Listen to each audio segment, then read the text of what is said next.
Welcome to Time of Death. This video is for informational purposes and in no way meant to glorify or condone violence. In today's video, we'll be discussing the murder of Nikos Mathis. Mathis was shot and killed on Sunday, October 28, 2012, at the intersection of Arambe Avenue and Stockwell Street in Willowbrook, according to LA County coroner records.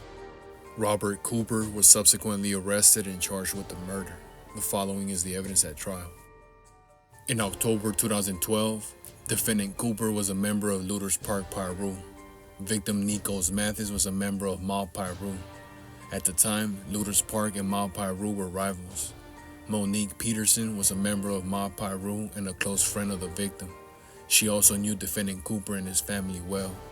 On the afternoon of October 24, 2012, defendant, the victim, and Peterson were in Gonzalez Park in Compton. Peterson left to buy food at Taco Bell a short distance away. The victim remained at the park. While Peterson was at Taco Bell, the victim called her and told her he was getting into it with people. Peterson grabbed her food and immediately returned to the park. When Peterson returned to the park, defendant and the victim were among a large group of men who were exchanging words. The victim challenged defendant to a fight. Defendant declined the challenge. Instead, defendant walked toward the gym and took his cell phone out of his pocket. About 20 minutes later, as the victim and Peterson were preparing to leave the park, a gold Buick Regal drove into the park. Peterson recognized the two occupants of the Buick as Lueders Park gang members. Peterson knew that Lueders Park gang members were capable of committing murder. She urged the victim to leave immediately, but the victim refused. He was waiting for a fellow gang member, Hitman, who unbeknownst to the victim had already left the park. Eventually, the victim drove away with Peterson and two other friends in the car, still looking for Hitman.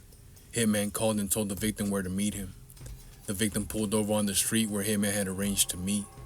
Peterson heard gunshots and told the victim to drive away, but they remained stopped.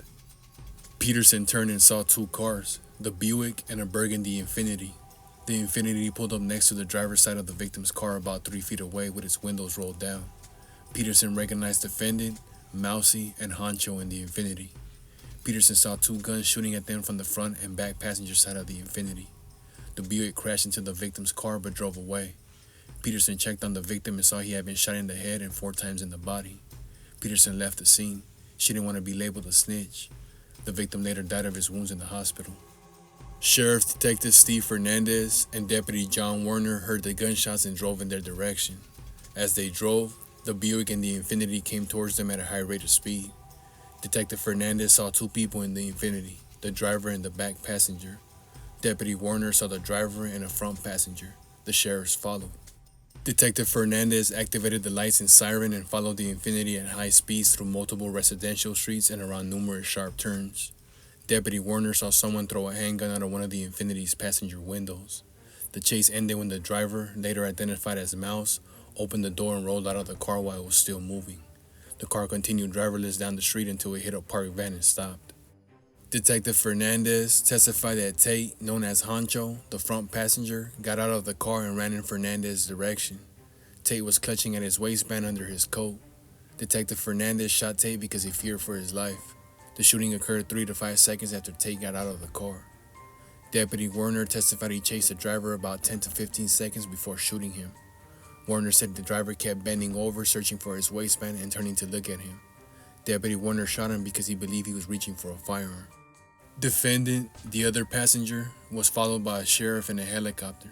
Defendant ran from the scene through a cemetery in a residential area and hid under a truck. Deputies were alerted by the helicopter pilot and arrested him. Police later recovered the gun that was thrown from the Infiniti. Tests showed it was the gun that fired the bullets recovered from the victim's body. At the sheriff's station where defendant was taken, a deputy conducted a gunshot residue test.